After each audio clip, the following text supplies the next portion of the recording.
അതായത് മുൻ ദേവസ്വം മന്ത്രി കടകംപള്ളി സുരേന്ദ്രനിലേക്ക് അന്വേഷണ മുന എത്തിയേക്കുമെന്നുള്ളതിന്റെ സൂചനകൾ ഇപ്പോൾ തന്നെ ലഭിച്ചു തുടങ്ങിയിരിക്കുന്നു. എ പത്മകുമാറിനെ വിശദമായി ചോദ്യം ചെയ്ത ശേഷമായിരിക്കും ഒരുപക്ഷെ കടകംപള്ളിയിലേക്ക് അന്വേഷണ സംഘം എത്തുക എന്നുള്ള വളരെ നിർണായകമായ വിവരങ്ങളാണ് ഈ മണിക്കൂറിൽ പുറത്തു വരുന്നത്. തീർച്ചയായും കടകംപള്ളി എന്ന പേര് തുടക്കം മുതൽ പ്രതിപക്ഷം ഇങ്ങനെ എന്താ പറയാ റൗണ്ട് ഇട്ട് അതിനെതിരെ അറ്റാക്ക് നടത്തിക്കൊണ്ടിരിക്കുന്നു. എന്ന് വെച്ചാൽ അന്നത്തെ ദേവസ്വം കമ്മീഷണറും ഒന്നാം പിണറായി സർക്കാരിന്റെ കാലത്തെ 2 ദേവസ്വം ബോർഡ് പ്രസിഡന്റുമാരും SITയുടെ പിടിയിലായിട്ടുണ്ടെങ്കിൽ സ്വാഭാവികമായും അങ്ങനെ ഒരു വലിയ കൊള്ള അന്നത്തെ ദേവസ്വം മന്ത്രി അറിയാതെ പോകില്ല എന്ന സൂചനകൾ ബലപ്പെടുന്ന ഒരു ഘട്ടത്തിൽ ഇതാ SITയുടെ ചോദ്യമുന കടകംപള്ളിയിലേക്ക് തിരിയുന്നു എന്ന അതിനിർണായകമായ സൂചന.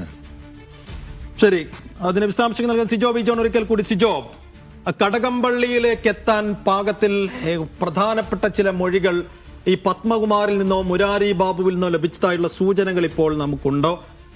അതിനനുസരിച്ച് അതിന്റെ അടിസ്ഥാനത്തിലാണോ ഇപ്പോൾ കടകംപള്ളിയിലേക്ക് ചോദ്യം ചെയ്യാൻ പോകുന്നു എന്ന സൂചനകൾ വരുന്നത്? അങ്ങനെയുള്ള അത് എപ്പോഴായിരിക്കും?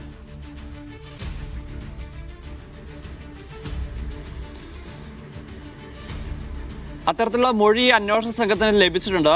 അത് ഇന്നലെ എ പത്മകുമാറിനെ ചോദ്യം ചെയ്തപ്പോഴാണ് ആ മൊഴി ലഭിക്കുന്നത്. തനിക്ക് ഇത്തരത്തിൽ ഈ കട്ടളപ്പാളികൾ കൊണ്ടുപോകുന്നതിനുള്ള അപേക്ഷ ലഭിച്ചത്, അത് തൻ്റെ ദേവസ്വം ബോർഡിലേക്ക് ലഭിച്ചത് സർക്കാരിൽ നിന്നാണ് എന്നുള്ളതാണ് അദ്ദേഹം പറഞ്ഞിരിക്കുന്ന മൊഴി. അതായത് ആദ്യം സർക്കാരിലേക്ക് ഇത്തരത്തിൽ ഒരു അപേക്ഷ പോകുന്നു, ഉണ്ണികൃഷ്ണൻ പോറ്റി കൊടുക്കുന്നു. ഉണ്ണികൃഷ്ണൻ പോറ്റി കൊടുത്ത അപേക്ഷ പിന്നെ സർക്കാരാണ് അത് ദേവസ്വം ബോർഡിന് കൈമാറുകയും ചെയ്യുന്നത്. അങ്ങനെ സർക്കാരിന് കൊടുത്തു എന്ന് പറയുമ്പോൾ സ്വാഭാവികമായി നമ്മൾ ഒരു കാര്യം അനുമാനിക്കേണ്ട ഒരു കാര്യമുണ്ട്. കാരണം അങ്ങനെ സർക്കാരിന് കൊടുക്കുന്നുണ്ടെങ്കിൽ അത് ദേവസ്വം വകുപ്പിനാണ് കൊടുക്കേണ്ടത്. ദേവസ്വം വകുപ്പിന് കൊടുത്തിട്ടുണ്ടെങ്കിൽ അത് കടകംപള്ളി സുരേന്ദ്രനിലേക്ക് എത്തുകയും ചെയ്യുന്നു. അങ്ങനെയാണ് ഇക്കാര്യത്തിൽ അന്വേഷണം കടകംപള്ളി സുരേന്ദ്രനിലേക്ക് അന്വേഷണ സംഘം നീങ്ങുകയും ചെയ്യുന്നത്. എന്തായാലും ഇക്കാര്യത്തിലൊരു കൂടുതൽ വ്യക്തത വരേണ്ടതുണ്ട്.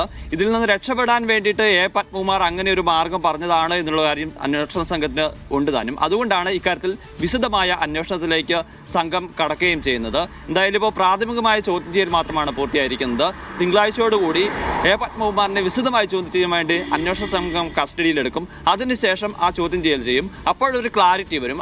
തുടർന്നാണ് കടകംപള്ളി സുരേന്ദ്രനെ ഇക്കാര്യത്തിൽ ചോദ്യം ചെയ്യണമോ എന്നത് സംബന്ധിച്ച അന്തിമ തീരുമാനത്തിലേക്ക് അന്വേഷണ സംഘം നീങ്ങുക. എന്തായാലും ഈ കുരുക്ക് കടകംപള്ളിയിലേക്ക് കൂടി വരുന്നുണ്ടെന്നാണ് നമുക്ക് പറയാം. അത് എത്രത്തോളം മുറുകും എന്നുള്ളത് ഇനി വരുന്ന ഈ അന്വേഷണവും അതോടൊപ്പം തന്നെ അതിന്റെ തെളിവെടുപ്പും ഉൾപ്പെടെയുള്ള കാര്യങ്ങൾ അനുസരിച്ചിരിക്കും. എന്നുള്ളത് ഒരുപക്ഷെ പത്മകുമാറിനെ ചോദ്യം ചെയ്യുമ്പോൾ കിട്ടുന്ന വിവരങ്ങളുടെ കൂടി അടിസ്ഥാനത്തിലായിരിക്കും അന്വേഷണ സംഘം അങ്ങനെ ഒരു തീരുമാനത്തിലേക്ക് എത്തുക.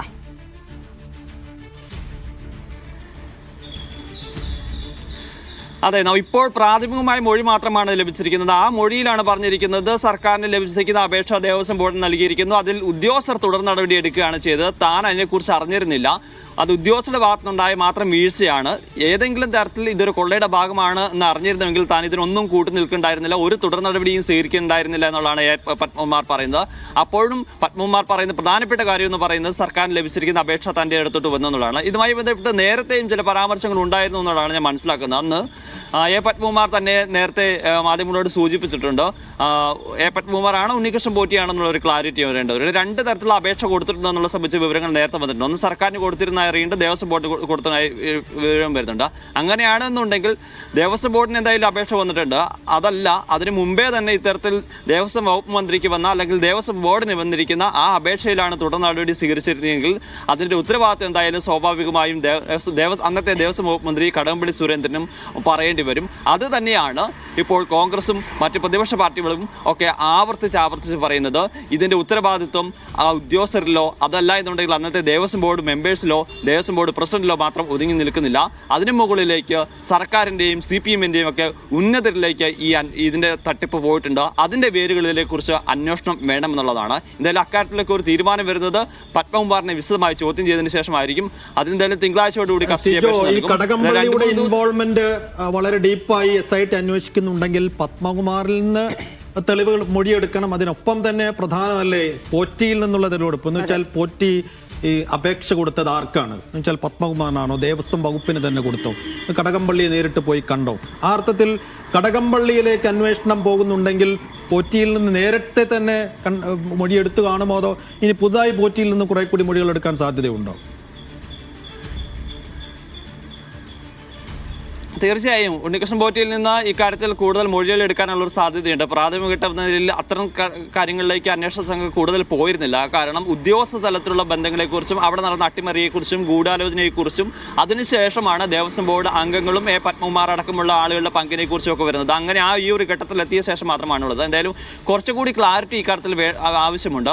അതുകൊണ്ട് എന്തായാലും സ്വാഭാവികമായും ഉണ്ണികൃഷ്ണൻ പോറ്റിയെ വീണ്ടും കസ്റ്റഡിയിലെടുത്ത് ചോദ്യം ചെയ്യാനുള്ള ഒരു സാധ്യത എന്തായാലും നിലനിൽക്കുകയും ചെയ്യുന്നുണ്ട്. എന്തായാലും ഏറ്റവും പ്രധാനപ്പെട്ട കാര്യം എന്ന് പറയുന്നത് ഇത് സർക്കാരിൻ്റെ ഭാഗത്ത് കൈകളിലേക്ക് ഇത്തരത്തിലുള്ള ഒരു അപേക്ഷ എത്തിയിട്ടുണ്ടോ എന്നുള്ളതാണ്. അക്കാര്യങ്ങളെല്ലാം വിശദമായി അന്വേഷണ സംഘം പരിശോധിക്കുകയാണ്.